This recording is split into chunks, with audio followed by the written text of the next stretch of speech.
Hello student, आज हम start करेंगे जियोग्राफी का फर्स्ट चैप्टर जिसका नाम है रिसोर्सेज एंड डेवलपमेंट, संसाधन और विकास। और इस चैप्टर में हम संसाधन किसे कहते हैं, उसके टाइप्स के बारे में, और जो डेवलपमेंट है विकास, इसके बारे में हम स्टडी करेंगे।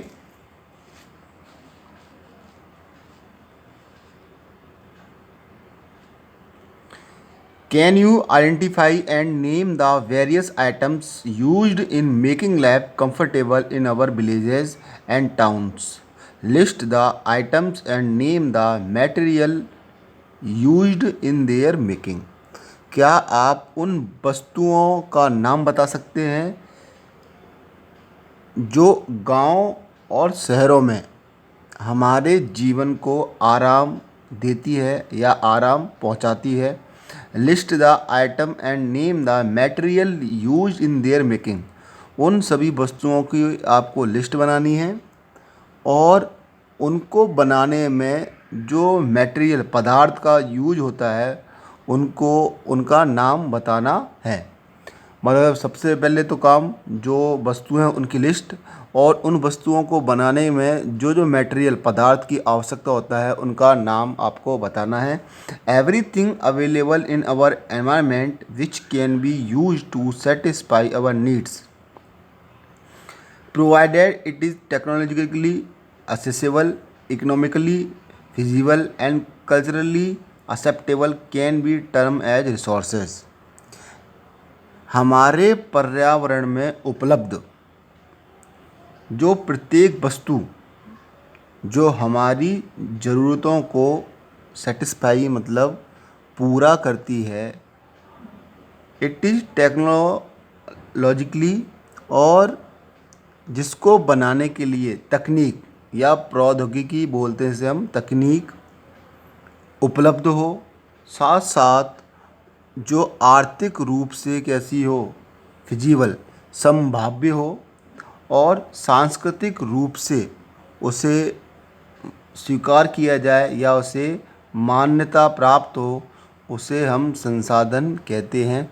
ऐसी सारी वस्तुएं जो हमारी ज़रूरतों को पूरा करती हैं, उसको बनाने के लिए हमारे पास क्या हो, तकनीक हो, आर्थिक रूप से इसकी जो संभावना हो, प्लस सांस्कृतिक रूप से वो मान्य हो, उसे हम संसाधन कहते हैं।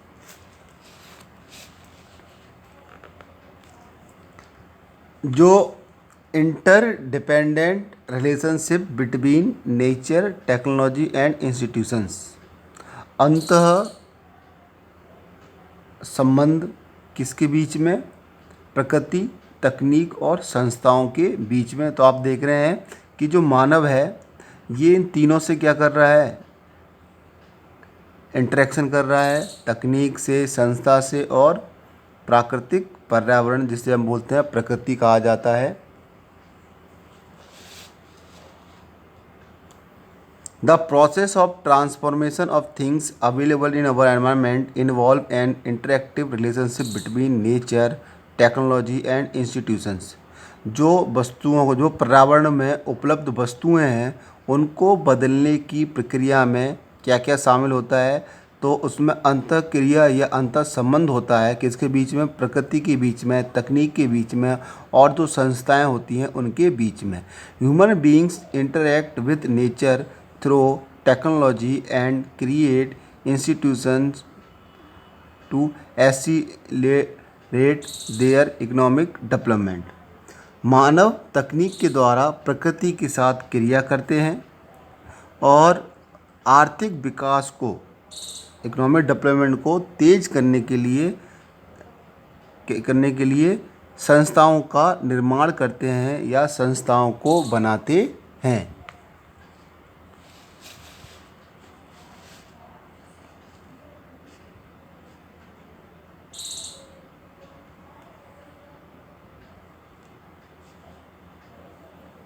क्लासिफिकेशंस ऑफ रिसोर्सेज, संसाधनों का वर्गीकरण।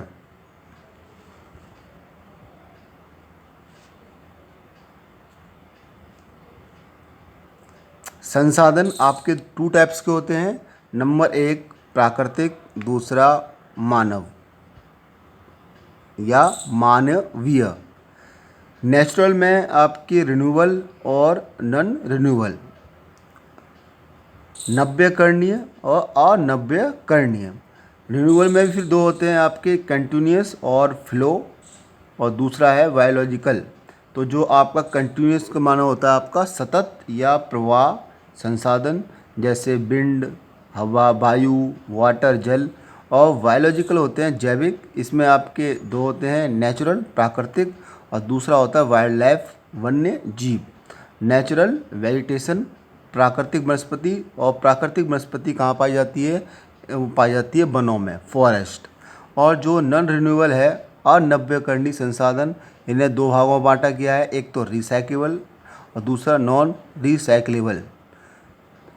एक तो चक्रीय, दूसरा पहला है आपका पुनः चक्रीय और दूसरा है आपका अचक्रीय। इनका हम रिसाइकिल कर सकते हैं और इन्हें हम रिसाइकिल नहीं कर सकते। इसके एग्जांपल है मेटल्स, जैसे आयरन वगैरह है, हम इसका दोबारा यूज कर सकते हैं। और नॉन रिसाइकल है वो है आपका फॉसिल फ्यूल्स, जीवाश्म ईंधन, जिससे हम बोलते हैं पेट्रोलियम वगैरह। और जो आपका संसाधन है ह्यूमन, मानव संसाधन है, इसकी दो टाइप्स होते हैं। पहला है स्ट्रक्चर्स एंड इंस्टीट्यूशंस, संरचनाएं और संस्थाएं। और दूसरा है क्वांटिटी एंड क्वालिटी, मात्रा और उसकी गुणवत्ता।